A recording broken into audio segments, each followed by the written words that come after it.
live. So, solo episode today. And today, I have no notes in front of me. I haven't really thought about the show. And we're just going to hit it blind. And we're going to see where it goes and see how long it is. I do have a decent amount to unpack, though. So, I'm excited to share this with you guys. First and foremost, I used a CPAP last night for the first time in my entire life. And when I first heard about this, I thought, man, that's fucking retarded.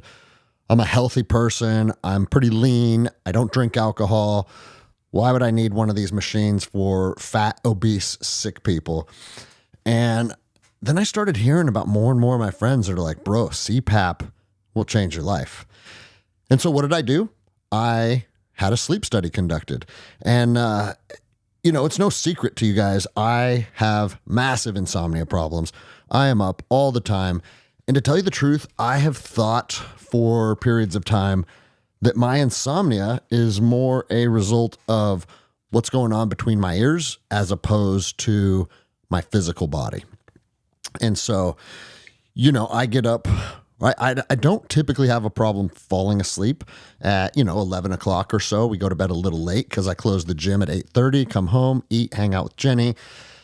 And we usually maybe watch an episode of Vikings or whatever, and then we go to bed. And so it's usually 11:30. But then I'm up at 1:30 or 2, sometimes 3. And once I'm up, I'm up. There's no falling back asleep. And then that's when the little fucking hamster inside of my brain starts to do its laps. And those laps will last for hours and hours and hours sometimes. And so it's been a struggle lately with sleep.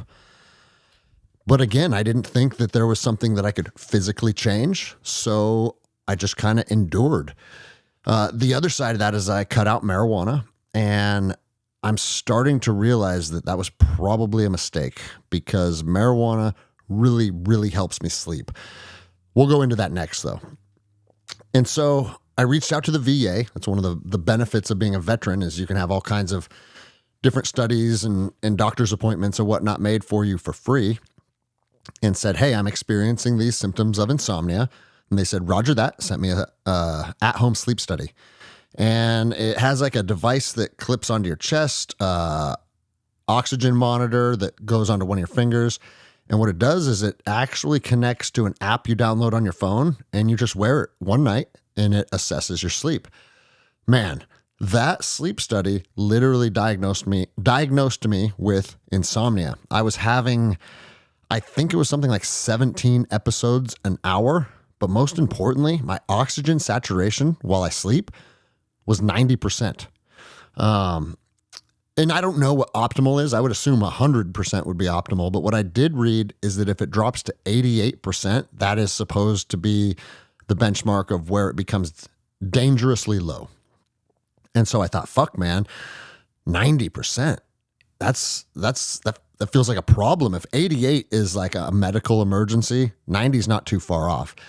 And then that would make sense why I'm fucking never able to fall into deep sleep. And then when I do fall asleep, I wake back up because my body's like, bro, you're dying, wake up. And so I talked to the doctor and they recommended a CPAP. Again, I was like, I'm not an old fat man. That doesn't make sense to me. Well, last night was the first night's sleep with the CPAP. And it also monitors data and can tell you like how many episodes you're having an hour. And I had 0 last night. And I woke up feeling like a fucking superhero. And it's one of those things like you don't know what you don't know, right? Because I have been experiencing poor sleep for so long that I think I forgot what feeling rested feels like. And I woke up today and I was like, dude, is this what you're supposed to feel like in the morning? Like I feel supercharged, ready to fucking go. And then I've carried that energy throughout the day. And so this is just a one-off, right? This isn't some comprehensive study. I used it one night and I woke up and felt great.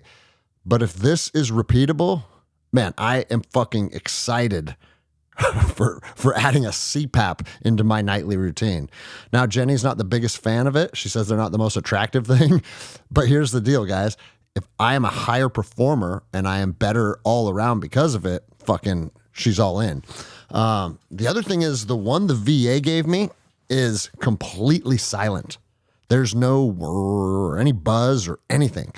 And it's interesting because it's pushing it. What a CPAP does is it increases the air pressure of the air going into your body. So it makes it easier to breathe air in, but that extra pressure keeps the airway open and allows air to move through it more efficiently.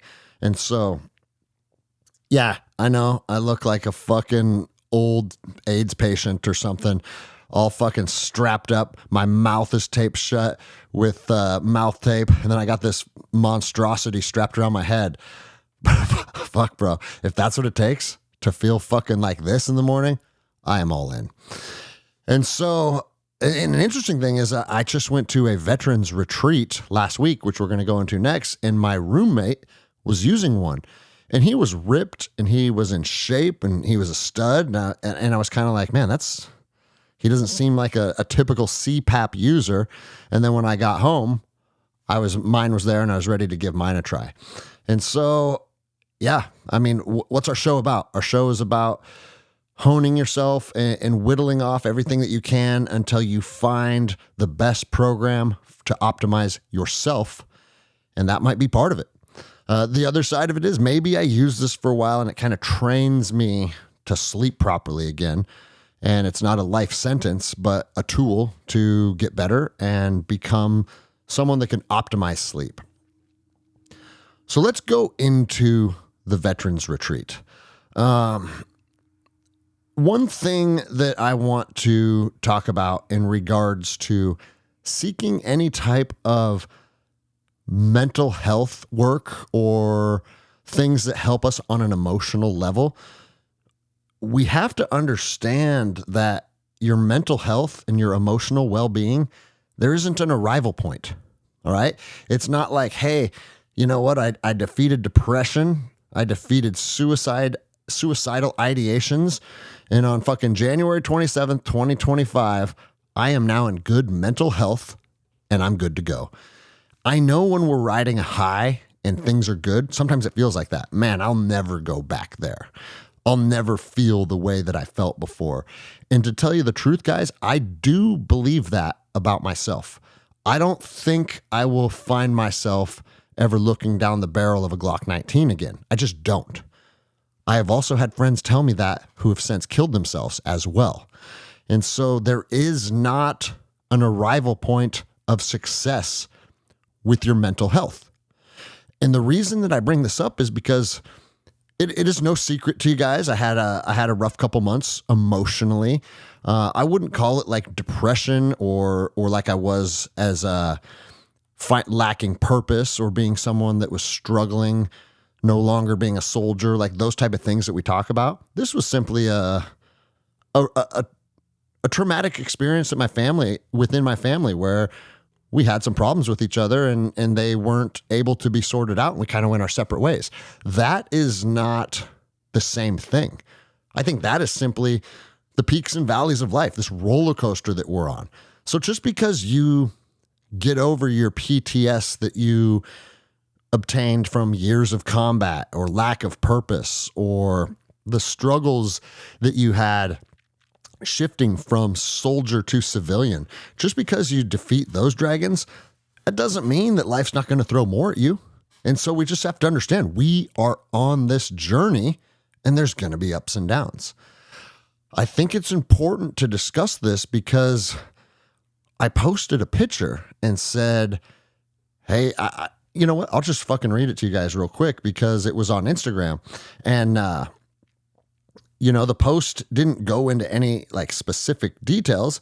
It just said, detached from the rat race for the week in the British Virgin Islands, focusing on what's important, what's next, who to love, who to forgive, and how to take myself to the destiny I know awaits me. And it was a picture of me looking out over the ocean. And so when I wrote that, man, I had a lot of people reach out to me. Hey, checking in on you, bro. Are you good? Is everything okay? Your last post sounded a little dark or whatever the case may be. And it made me start to think. And guys, for those that checked in on me, I'm not saying like, fuck you guys, you shouldn't have checked in on me.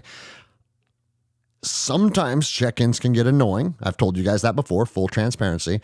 But in their core, in the root of why somebody is checking in on you, why is that? It's because they care about you as a person. They want to make sure that you're not in a bad place. You're not in a mindset to do something stupid, and they want to show you support.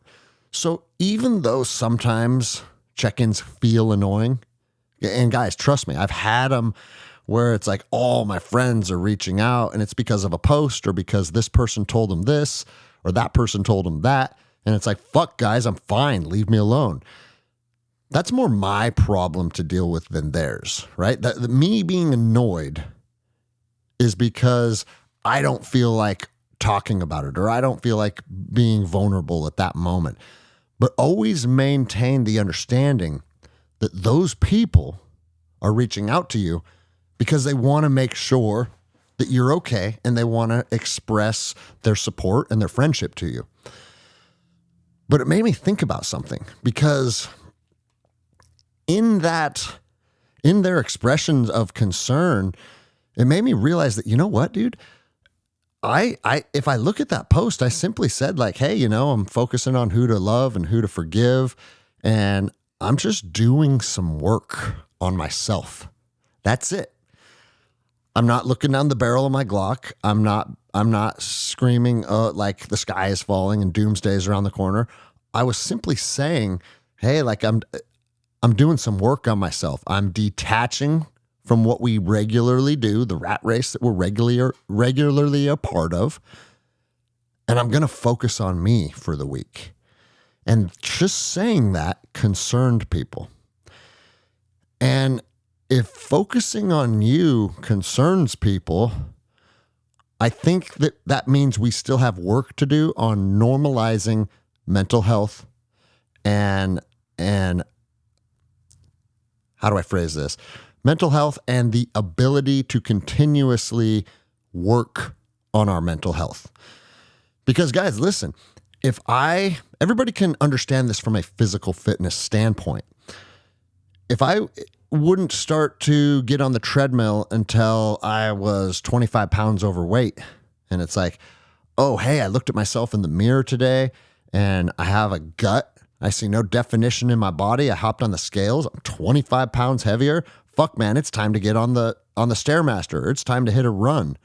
Or it's time to adjust my diet, right? If we waited until our body was in a state of catastrophe, until our body was metabolically sick, before we decided to either change our diet or implement exercise, we would never, ever, ever arrive at a point of physical fitness that you are satisfied with. The only way to maintain a state of physical fitness that you are satisfied with is what? Daily discipline in your diet, and I would say a minimum of 3 times a week of training your body in some physical capacity. And 3 times a week is like the very, very low end, right? The truth is you should probably be training your body 5-6 days a week. Even if that's mobility or yoga or stretching, like give your physical body some attention on a daily basis is optimal. But if you miss a day or two and you're giving your body that physical attention 5 days a week, you're probably in a pretty good spot in comparison to most people. And I would say we've normalized that. Hey, Monday through Friday, I go to work, I get off work, I hit the gym, and then I go home and spend 2 hours with my kids and go to bed. Like that's a very normal schedule for somebody that prioritizes their health. Let's look at that and use that approach to mental health, though. I feel like if you're doing any type of mental health work, people immediately think you're in a bad spot. You're in a bad way. I got to check in on him. Man, what's getting him right now? Is he depressed? I hope he's safe. And it's like, no. If I don't do these little things throughout the week or the month or the year, that's probably the recipe for the wheels to fall off and for you to find yourself depressed as fuck looking down the barrel of your Glock 19. Notice I keep saying Glock 19 because if you have any other pistol, you and I need to talk offline. But we prioritize our physical fitness on something that we literally give attention to daily. Are you giving daily attention to your mental health? Are you blocking out chunks of time to do a gratitude journal, meditation, even some type of reflection? Like a specific carved out amount of time where you sit down and you think like, let's just go through life and see if I'm satisfied with where I'm at, with my business, with my relationships, with any of the elements of life that we have control over. Are you doing some type of inventory? And then are you doing a check-in on yourself? Are you happy with this? Are you satisfied with that? Where are you dropping the ball? Where do you need to pick it up a little more? And have a relationship with yourself.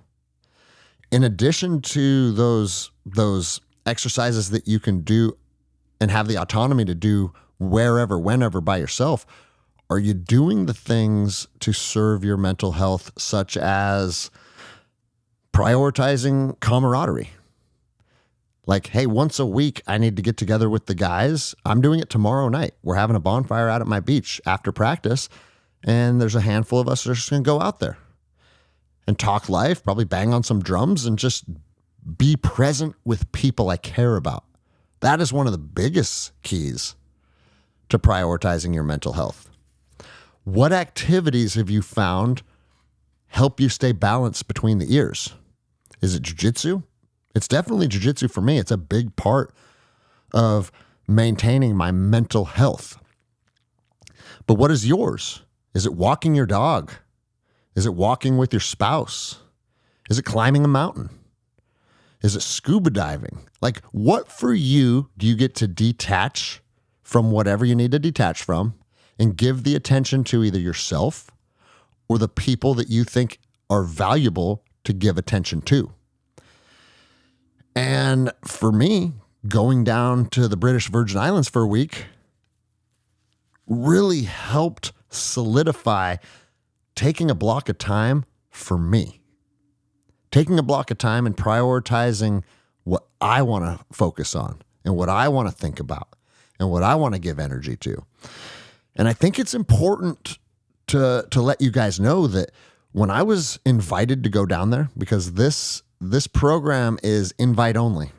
When I was invited to go down there, I literally told the coordinator that was putting together the program, I literally told him, bro, listen, I'm honored that I got invited to your guys' program. I think it would be good for me. I think I would enjoy it. I think I would take value from it. But I'm not a depressed veteran anymore staring down the barrel of my Glock. That's not me. I have found purpose. I've found a sense of duty. I've found people I care about. And I don't think me taking that spot, or I should say, I think me taking that spot would have the potential for someone in more need to miss out on that spot. If there's some kid that's 26 years old that just got out of the Marine Corps and fucking hates himself, maybe he should have that spot. And I expressed that to these people, and I was met with absolutely not, man. Like, you weren't invited by accident. We want you here. People want you here. And just because other people want you here, that doesn't mean that you won't pull value out of this experience yourself. And I was like, okay, that's all I need to hear. Let's go. And so I flew down there from Seattle. It was that was a long day. You fly into Miami and then you take another flight to St. John, which is the U.S. Virgin Islands. And then you hop on a boat, and then we went north to the British Virgin Islands to a private island who runs a program called Heal the Heroes. Now, what Heal the Heroes is, it's a 1-year program, right? You're there for 5 days, but what the 5 days are is just an onboarding process to learning about who they are, what their mission is, what their expectations of you are, really help you connect to what they call your platoon. I think there was 23 of us down there, and we were platoon 9 because we're the 9th platoon to go through the program and get to know each other, but then also do some exercises that really force some vulnerability. And I honestly believe that I've arrived at a point in my life where being vulnerable doesn't really scare me. I mean, fuck, guys. My whole life is on this podcast, and this podcast gets a lot of downloads. So obviously, I don't hold much fear around putting my story out there and my feelings and my emotions. And it's because when you do that, not only does it feel good to kind of get it off your chest and talk through it, but when you do that, other people hear your story and it empowers them. And I get those emails regularly saying, hey, I heard you say this on episode whatever, and it really changed my life. And because of that, I have learned that being an open book can be very powerful, not only for yourself, but for the people in your life.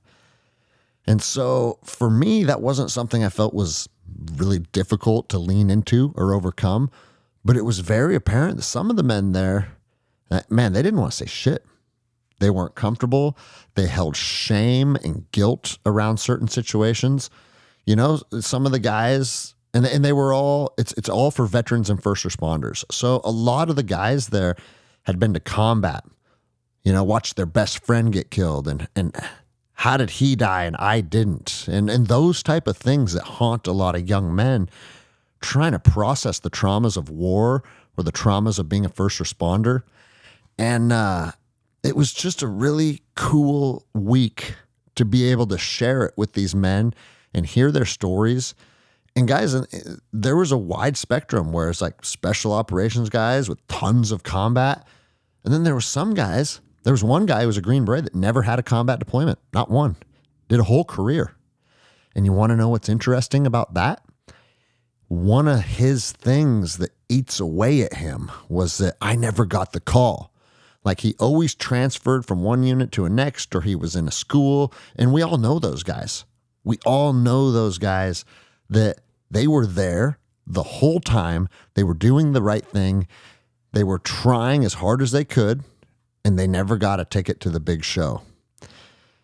And when people tell me that, what I always say is, well, the big show took a lot of people's lives. It took a lot of people's limbs, and it took a lot of people's happiness. So maybe you should be happy you didn't get a ticket to the big show. But guess what? That's easy for me to say because I deployed 14 times. If I lived the life that I lived and chased becoming an Army Ranger and never got to deploy, I think it would probably haunt me too. And let me say this too, not just not deploy, because there was lots of people that didn't deploy when we had a peacetime army in between, really in between Vietnam and the global war on terror.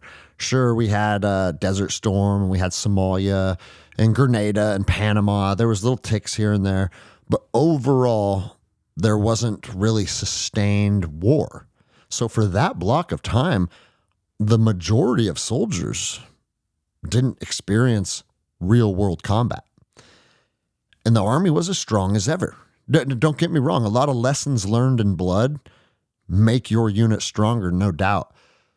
But just because you didn't go do the mission in real against a real enemy combatant, in my opinion, it doesn't discredit your service or discredit your capabilities whatsoever.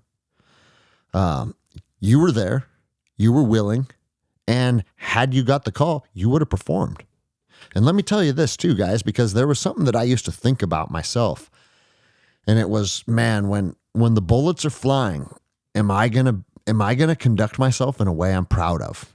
It's easy to sit here back in stateside doing training missions, fast roping, jumping out of planes, shooting live fire and shoot houses, like feeling like a badass, putting in the work to be a badass. But when I'm actually downrange, is this who's going to show up? And I'm here to tell you,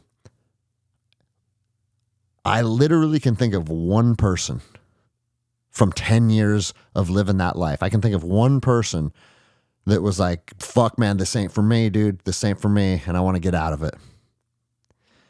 Everybody else understood what combat would likely entail. And when you finally got there, you're like, oh, this is it? Okay. yeah, let's go. Let's do it. It wasn't like this life or earth shattering emotion or experience. It was like, all right, fuck yeah. We've been wanting to do this for a long time, and now we're here. And everybody, and I mean, even that guy that I referenced, everybody maintained honor and courage and did what they were expected to do. And let me tell you this too. I don't discredit that guy at all. He literally came up to the, I don't remember which part of the chain of command he addressed this with, but he's like, hey, full transparency, like this shit isn't for me, and I'm fucking struggling with it. And the cool thing is, this is when we were contracting, and this guy was a special operations veteran, but had never went downrange before. And when he said that to the team, you know what the team said to him? Fuck yeah, bro. Thank you. Thank you for having the courage to come up and be like, hey, I'm not feeling like this is my calling or this is where I want to be. This isn't making sense to me. And hugs and high fives, because you know what's 1,000 times worse than that is someone feeling that way and hiding it from you and pretending, oh no, yeah, my head's in the game, we're good to go. When they're really living in a place of fear and they don't want to be there, you don't want that guy in your team. And so, yeah, and it was cool. There was no hard feelings. Fuck yeah, bro. Let's get you home, man. Let's see what life has in store for you. And, so that's the last time I've heard of that guy. So who knows what happened to him. But I think that was cool of him. And so don't be one of those guys. And yeah, there was one of those guys on the island. And so how the island works, I've kind of already unpacked it to a certain extent, but how the island works is you do your 5 days. You meet the guys, you make your bonds, you share meals, you be vulnerable. Every single night at dinner, each one of us had to stand up and talk about our day and talk about our wins and talk about our takeaways. And, when you got 30 people, there's 23 students and, probably 5 to 8 cadre at any given time. Everybody stands up and talks about their day and their wins and their losses. And it was cool because the cadre did it too. And it wasn't like, hey, we're doing this from a cadre perspective. It's like even the cook. It's like, hey, tell us about your day and your wins and your losses. And it's empowering to everybody. Then they teach you about what the organization's mission is. And this is what's important, guys. This is what separates Heal the Heroes from most veteran healing organization is they want to give sustained purpose to people. So instead of just, hey, we spend a week together and then we go our separate ways, what's the likelihood that the men that are in a really dark place or struggling a lot are able to maintain a positive trajectory when they go back to their regular routine? If you're depressed at home, there's probably some factors at home that need to be addressed. And it's probably impossible to do that on an island in the Virgin Islands. And so they believe in providing long-term purpose and camaraderie by setting some expectations, setting some programs. They have something similar to 75 Hard, where it's like, hey, once you get home, these are what we want to see on a daily basis. We want to see people. I don't remember all of them specifically off the top of my head right now. The program, that phase of the program starts next week. But it's literally like drink this much water, get this much movement in, read this much a day. It's a 75 hardish type thing to keep yourself busy with tasks that help you grow as a person. But most importantly, each one of these platoons can be tasked out to do real world operations. The founder of this organization, his name is Jeremy Locke, and his wife, Brittany Turner, have paired up and they've made this happen. And it's really powerful because Brittany was a highly, highly successful real estate developer. And she became super wealthy at a very young age. But a typical fucking rags to riches story that you hear. And it's cool to see someone that can she, like she said, she was living out of her car for a long time when she was new to the real estate world. And now she owns an island in the British Virgin Islands. And so like, it's cool to see people that can manifest their reality, which is what she did. And she's married to Jeremy, who's a career Green Beret, and he understands what being a Green Beret entails. And so them partnering up has really been powerful because they just bring different skills or different strengths to the table. And that union works very well to build platoons of people that can then go out and do real world operations. And so their two areas that they focus on are disaster relief and human trafficking. I want to say they have had, and Heal the Heroes is the week program we go through, right? The actual name of the organization is Aerial Recovery. So you go through Heal the Heroes and you go through that program, and then you become a member of Aerial Recovery. That's the organization that is going out doing disaster relief, and we're talking boots on the ground and combating child sex trafficking. They have rescued, I want to say it's north of 8,000 kids through different sex trade organizations. And it's gross, guys. Like you literally go in there and find a kid to purchase. Like you go in as a customer, and you're doing undercover work. And then you, obviously, if we're a group of civilians, we don't have the autonomy to be able to just go in there and bust these. So you have to work in coordination with local law enforcement. And then you're literally taking sex predators off the street. But more importantly, you're getting the children out of that environment. And so they're like, dude, what better way to give men that are lacking purpose than those two things? Fucking disaster relief and human trafficking. Two things that are regularly being experienced on planet Earth that really are just devastating to individuals, devastating to families. And they have already they did a bunch of work in North Carolina. They did a bunch of work in Los Angeles during the fires. And then the sex trafficking stuff, it's been ongoing. A lot of different operations. And so, and I told them straight up too, I am a busy person. I don't have the capacity to be flying all over the world, being a part of these anti-sex trafficking organizations. But you know what? I would like to do one or two a year and be part of something that is really giving back to the community and be part of something that is going to enrich the life of someone. Something that I always say when we're talking about things like this is you might not change the world because the problem your help to the issue at hand might literally be a grain of sand off of an entire beach, right? That might be your contribution to changing the trajectory of child sex trafficking. But what about that one girl that you saved?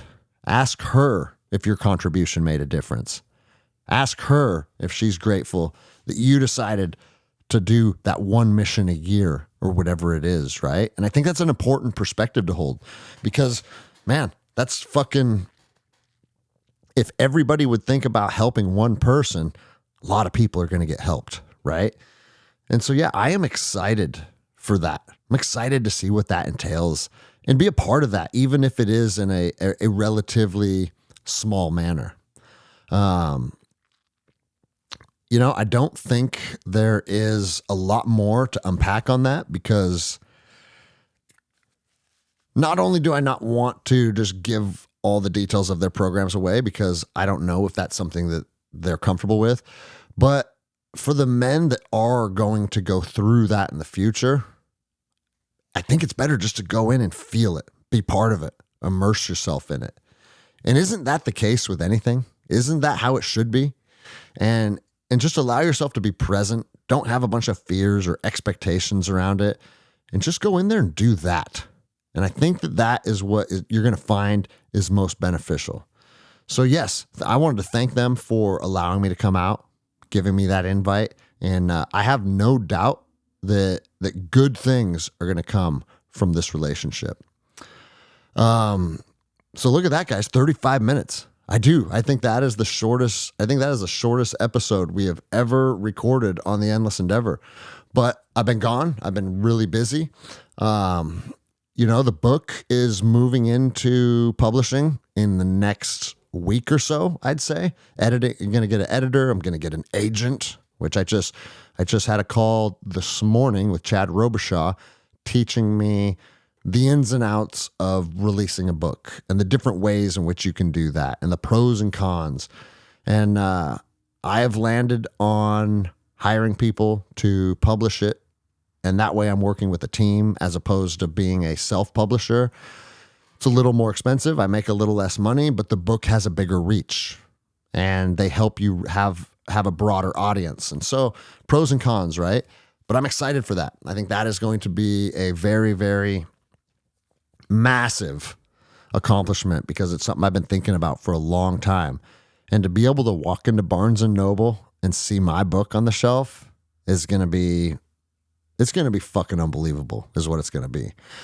Other than that, guest speaking is something that I'm moving into as well. If you're listening to this show, you fully have the understanding that I like to talk. And what I've realized is I want to build a guest speaking tour to where I don't just stand on a stage and talk like I'm doing now. Like, this is cool. Some people are going to listen to this and they're going to take value from this. But if I'm going to be physically in the room with you, I don't want to travel all over the country to do this. I can do this from my gym like I'm doing right now. I want to travel all over the country to interact with people, to get to know people, to ask people what their thoughts are, what they're struggling with, and actually get a better understanding of the people that like to consume my content and actually have a better relationship and know what could serve them better and be very intentional about that. I think it's going to be necessary to, if you really want people to leave an auditorium after listening to you with some type of call to action, right? Like they have to want to be inspired to be better about a specific aspect of their life. And if they consume it like it's a TED Talk or a YouTube video where they're simply just observing, I think you're going to have a harder time helping them achieve that motivation to be like, you know what? I'm going to fucking do this. I am going to fucking do this. As opposed to if you get them to interact with you on a personal level, but you know what's more important? Get them to interact with the people sitting to their left and their right. And now you got synergy amongst people. And it's not just me, it's everybody in the room having synergy amongst each other. So there's a method to this, and I'm learning it. I'm going back down to Laguna Beach next week to geek out on that a little bit. I'm going to link up with Bedros Keuilian and Emily Hayden while I'm down there to record episodes of The Endless Endeavor. So that'll be cool to bring to you guys in the near future. But at the end of the day, all of this is just honing my craft, sharpening the blade. I mastered how to sharpen my blade in jiu-jitsu. That doesn't mean that I have the best jiu-jitsu in the world, but I know the formula of how to get better, how to grow, how to stay current, how to get my timing better, how to get my cardio better. Like after 22 years of jiu-jitsu, I feel like, man, I got that formula pegged. And now I'm pegging the entrepreneurial formulas and the financial growth formulas. Man, we're doing big things in the stock market and day trading. Me and Jenny have hired Jeremy Newsom, who is a absolute fucking phenom when it comes to the stock market. He is also going to be doing an episode of The Endless Endeavor, and he's going to help you think about wealth differently. Because most of us, again, are caught in that rat race, and it starts with thinking about it differently. He's not going to be out here till April, so that's going to be shelved for a little bit. But each and every day, we're trying to hone the other aspects of our life. And it's cool to see this momentum starting to build, things starting to happen. And I want to reiterate something, guys, because one thing that I hear when I talk about getting better and being motivated and building wealth, like one thing that I hear from cops often is like, man, I don't have a plan B. I don't have anything to fall back on. So I'm stuck doing this for 16 years. And I'd say this: you can still be a cop while you build an exit strategy. You can still be an Amazon driver while you build an exit strategy. Or you can still do anything that brings you that weekly paycheck or monthly paycheck. You can do those things, and then you can grow your mind in a different area. You can go to schools, or you can invest in courses, or you can start just talking to people, making connections. You can do all those things while you're a cop. So when you say, man, I don't have a skill to fall back on, so it looks like I have 16 years. Well, how about you spend the next 2 years getting your real estate license, and then you don't have 14 more years of being a cop. You can be a real estate agent. And let me be very clear when I talk about this, guys, because if you're happy being a cop, fucking awesome. What I am telling you right now, you could give the absolute inverse of that and say, man, I'm sick of being a real estate agent. It feels mundane. It doesn't give me excitement. It's the same thing every day. And I've always wanted to serve, and I want to be a cop. Same fucking thing, right? Like, I'm not saying chase a certain path, do a certain thing. Being a cop sucks. Like, I'm simply saying my audience and the people I interact with more often than not are law enforcement and soldiers, and a lot of them are burned out and they want to do something different. Don't pigeonhole yourself to being stuck in anything any longer than you have to. And if you're smart enough to be a real estate agent and you're smart enough to be a police officer, you are smart enough and capable of building an exit strategy or figuring out other methods to generate wealth. Or maybe it's figuring out how to live within a lower means. So money isn't the thing that consumes you, but you find a life that serves you. I think it's something that most people get stuck in, and I don't think they come to the realization that's like, fuck, that was my life until they're 60. And then they're retired, and then they realize at that point, oh, fuck, man, I've been waiting to arrive here, and now I'm here and realizing I'm just still on the journey. It goes back to what we talked about with our fitness or with our mental health. It's the same thing with our journey of life. There is no arrival point. The only conclusion that we know is coming is called death. So I don't want to be looking forward to a conclusion. I don't want to have a date on the conclusion of my life. I got 16 more years of this. Because if I say that, that means I'm fucking dead. Because I might have 5 more years of a certain activity, a certain job, a certain business, but I'm going to move away from it when I choose to, not because there is some timeline attached to it. I've told you guys a lot, like I think jiu-jitsu will expire for me at some point, but I don't know because I'm living on my terms and I'm going to ride the wave and we'll see what happens. So don't allow yourself to be that person that gets stuck. You allow yourself to be that person that gets stuck, you know what you'll do? You'll tell yourself you're stuck. You'll remind yourself often that I only got this long or I only got that long. And what you've done is you've spoken into reality the shackles that are holding you down. You've spoken that, and your words have a vibration to them. Your words have an energy to them. And they literally handcuff you to what you spoke into the universe. So start to think differently, start to speak differently, start to seek differently.